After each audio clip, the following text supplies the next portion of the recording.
Bonjour, donc bienvenue à ce salon sur la sécurité globale des territoires.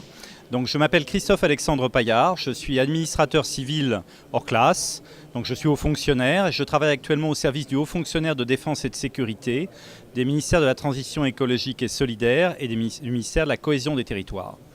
Donc ce salon en fait qui se tient à Lyon en ce mois de mai a pour objectif de présenter finalement au public lyonnais, régional, national un certain nombre de technologies, un certain nombre de produits, mais également des savoir-faire en matière de sécurité qui concernent en fait des domaines où les ministères de la transition écologique et solidaire, de la cohésion des territoires n'ont pas forcément l'habitude de travailler.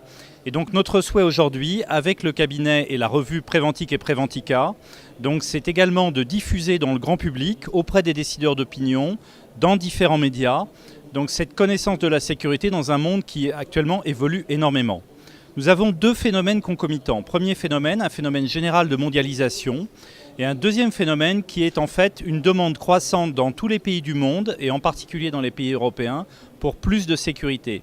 Le mot sécurité étant plus large qu'on ne l'entend habituellement. Pour la plupart des gens, la sécurité, c'est la défense, c'est le ministère de l'Intérieur. En réalité, le ministère de la Transition écologique et solidaire est en première ligne. Pourquoi ? Parce que c'est le ministère qui a à gérer en fait la plupart des industries et infrastructures critiques de notre pays.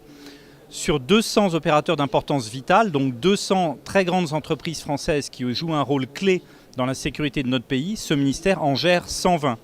C'est également le ministère français qui, avec le ministère de la Défense, gère le plus de secrets industriels, au titre de l'énergie nucléaire, au titre des transports, au titre de tous les risques finalement qui existent aujourd'hui, qui sont connus du grand public, comme le risque terroriste. Donc ce salon, il est à la fois tourné vers les décideurs, mais également vers le grand public, pour montrer qu'aujourd'hui, la sécurité est l'affaire de tous. Ça a longtemps été un slogan même de l'État, la sécurité est une affaire de tous, mais c'est aussi et surtout une réalité. Parce qu'on le voit, les menaces qui se profilent sont des menaces de plus en plus duales, que ce soit dans le domaine de la sécurité, que ce soit dans le domaine des menaces sur les infrastructures, des menaces en fait sur les données personnelles. Ce sont des sujets dont on entend parler tous les jours dans la presse, mais qui sont devenus notre quotidien. Donc l'État, avec les opérateurs, avec des think tanks, avec des cabinets de conseil, avec des organes de presse, a aujourd'hui pour devoir de propager en France cette culture de sécurité qui était relativement inexistante en fait, et qui devient aujourd'hui quelque chose de beaucoup plus connu. Des pays comme les États-Unis, le Royaume-Uni ou les Pays-Bas ont l'habitude de cette culture de sécurité depuis des décennies.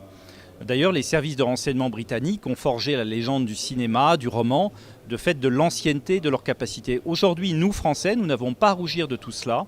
Nous avons des entreprises en France qui offrent des prestations et des biens de sécurité qui sont parmi les meilleurs au monde. Nos services de renseignement sont considérés aussi comme parmi les meilleurs au monde. Et le ministère de la Transition écologique et solidaire joue aujourd'hui un rôle clé dans 3 domaines, l'industrie, les transports et les infrastructures.